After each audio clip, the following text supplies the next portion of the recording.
friends, I recently came back from a summit that Fairway held in Dallas this past week, and we had a mortgage guru and real estate guru named Barry Habib with a company that he owns called MBS Highway. Barry Habib has over 5 decades of experience giving advice as well as what's going on with mortgage rates, real estate market, inflation, and he was the keynote speaker this past week.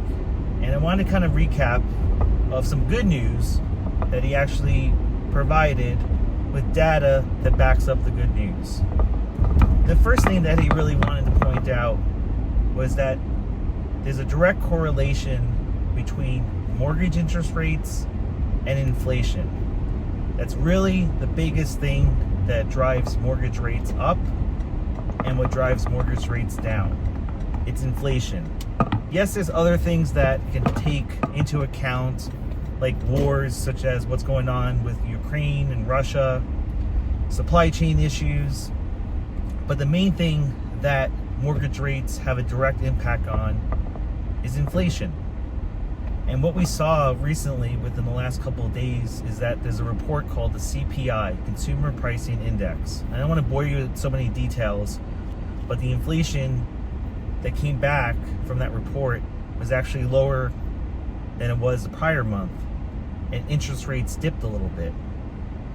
So what Barry was saying, which I really think is really vital, is that mortgage rates have a direct impact with inflation.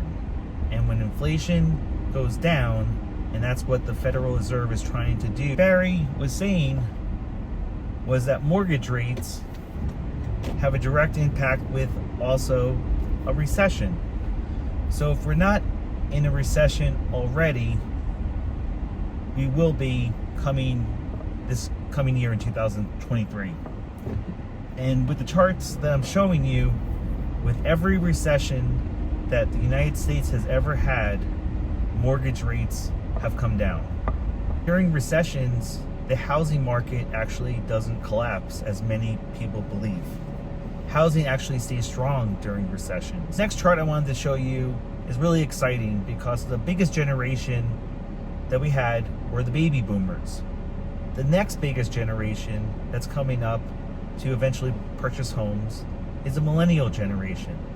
About 66 million millennials in the country.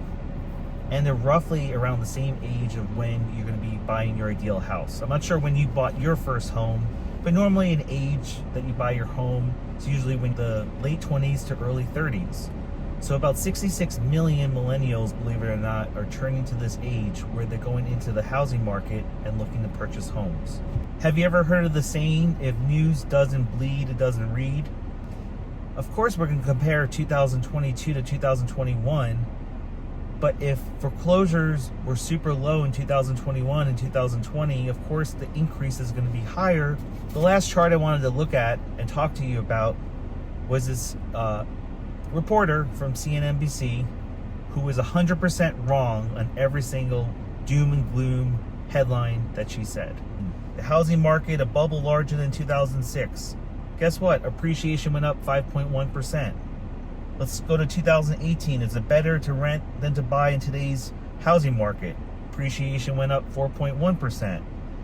2021, July. Housing boom is over as new home sales fall pandemic low. Appreciation went up 18%. So if interest rates are dictated by inflation and inflation's coming down, mortgage rates are going to come down. Millennials are coming into the housing market, it's going to increase demand. If the supply is low, prices are going to stay up. So I leave you with this one quote that I really like that Barry ended with his presentation this week. The time of maximum pessimism is the best time to buy.